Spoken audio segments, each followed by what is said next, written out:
wish a lot of people could, who out there, who need it. You know, a lot of people out there, millions of people out there who can't read and write, and it's very hard to see them living 24 hours when there's dark shadow. I never went to school properly. Albert, this is yours, And so I never learned how to read and write properly. When people speak about low literacy, they don't necessarily mean people who can't read or write at all. In fact, low literacy refers to a range of difficulties that people experience every day.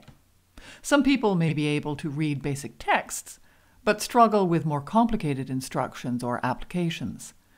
Other people may know how to read, but need help with writing or doing simple math, such as balancing a budget. My reading was very limited. Okay.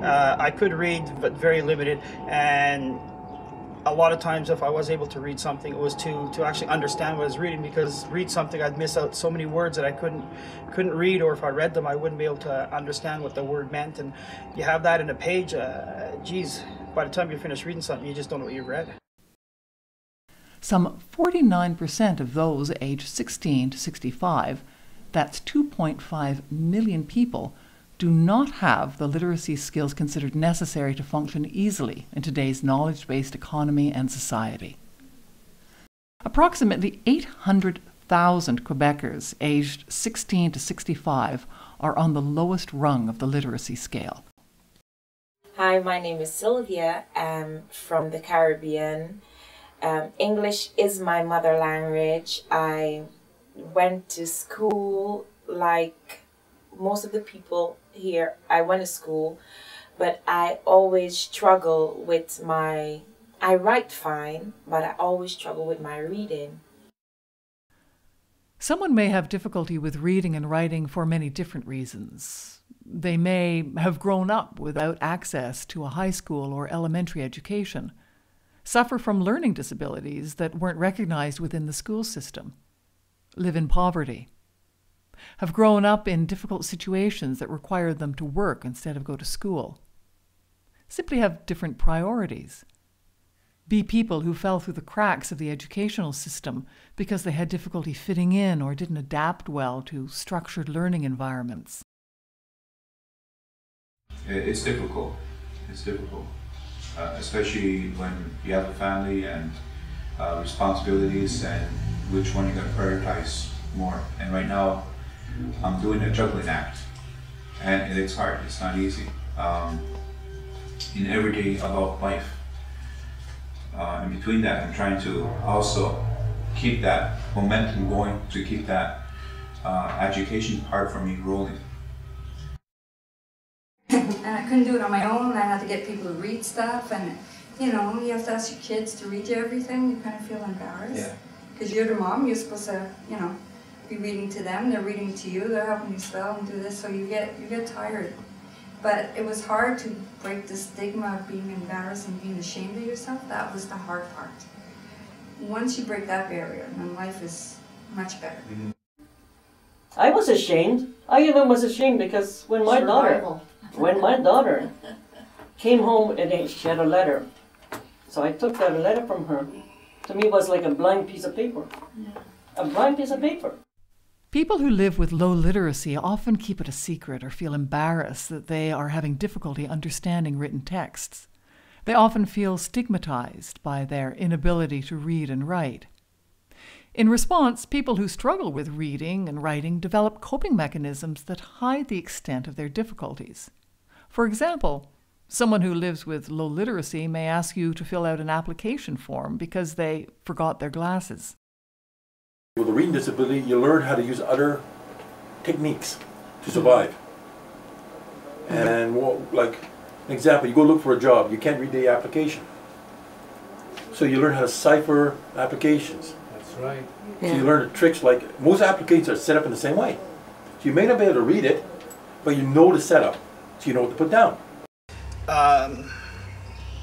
It's something I've always hated, and to actually come out and tell people that, you know, geez, I'm going to see a tutor, I'm going to do this. Even family members didn't know to the extreme how illiterate I was. People who live with low literacy often feel isolated from other people in their community. Their literacy struggles can create a barrier that prevents them from enjoying life to the fullest. For example, people who live with low literacy may stay home from an outing with friends because they're worried about having to read the menu. People struggling with these problems can be self-conscious and worried about being judged because they have difficulties reading. And my girlfriend gave me a beautiful story for me to read. Then she asks me, did you read? I say, yes. I'm just going to say, no, I did not read. I say, yes. But when she read it to me, I said, oh, beautiful, beautiful, the words that she put it in that beautiful poem that she had read. It was out of this world, you know. And you talk about shame. I was ashamed to even admit to my kids, and I couldn't even help my kids coming home every day, that I could not help them to do the homework. And you're telling me about shame? I lived all my life with shame. You don't really need to read or write, you know, when you're, you know, drinking or drugging, you know, or dealing or something like that, you know, or violence or whatever, you know. And you never get ahead, you know. There was a time when it wasn't important to have high literacy levels to find and keep a job. Many skilled trades relied on knowledge passed down by relatives, learned on the job, or through apprenticeships. However, today almost all jobs require a fairly high level of literacy. Workers are almost always expected to use computers or read various documents in order to qualify for a job. Low literacy is one of the major barriers to finding and retaining a job. When you go for a job, the hard part is you might be able to do the job. But when somebody finds you a reading disability, they say you can't do the job, they try and block you from doing it, or say no. Yeah. Or if you get hired, they find out later, they try to find a way to phase you out. I just get on my soapbox about how these people who have jobs but can't be promoted, maybe because of the difficulties they have with reading and writing, but they have the intelligence to do the job.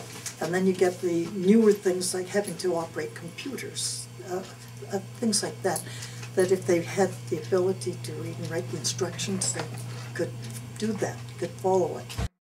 Well, just for like taking notes, things that I had to do every day around work, simple stuff that I had to keep myself, reminding myself what I had to do, those kind of notes, or if I had to log something in a book, and sometimes I came across a word that I needed to know to write immediately without going to the dictionary to look up for how it's spelled.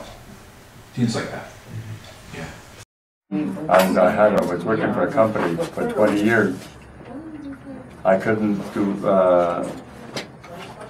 like, you know, you're working the stock room there, something, reading, writing. I couldn't handle that. And all I was doing on my job for 20 years, making boxes. Working on your literacy skills raises your self-esteem.